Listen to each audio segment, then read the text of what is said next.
Okay, so hey guys, and welcome back to another predictions video. And in today's video, I'm going to be predicting the Morrell versus Yerbossynuly fight. If you're new around here though and you haven't subscribed, please do so. Like the video if you're doing the like video, and let's get straight into it. So going into this fight, Morrell is 7-0 with 6 KOs, and Yerbossynuly, sorry if I'm pronouncing his name wrong, is 16-0 with 11 KOs. This fight is for the WBA World Super Middleweight belt, in which Morrell currently holds.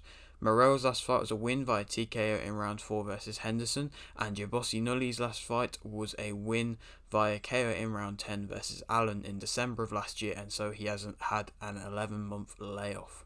Morrell is 24 and Yerbossynuly is 30. This is seemingly Morrell's toughest fight to date.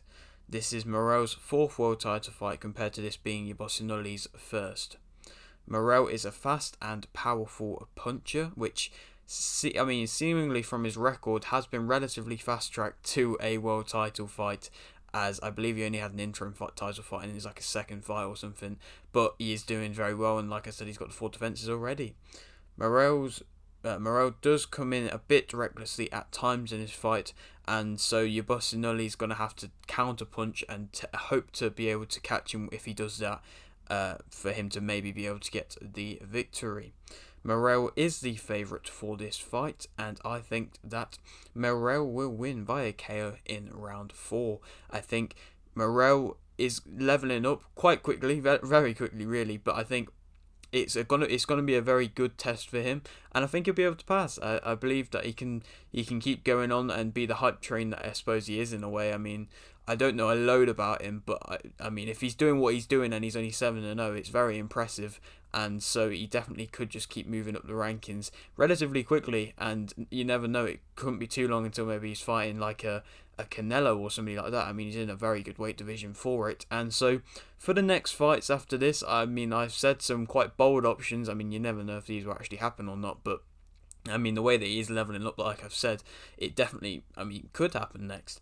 So I've gone with Golovkin. Of course, he is coming off the back-to-back defeats, and so maybe a fight like Morrell could be a good fight for him. It would be a very tough fight for Morrell. I'm not saying it won't be a tough fight for Golovkin as well, but if he might see it as a bit of an easier fight, as, like I said, the record and all of that. So you never know, that could happen.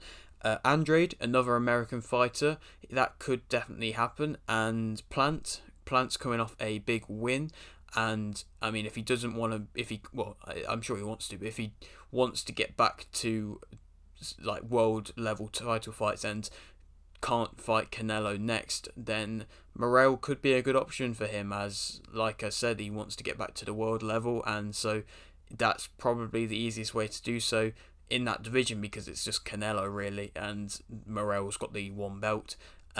But yeah, they're my 3 options. I mean, you never know what could happen. He's a very good fighter to just kind of put in anybody with him really, because at the level in his career, he could just face anybody really.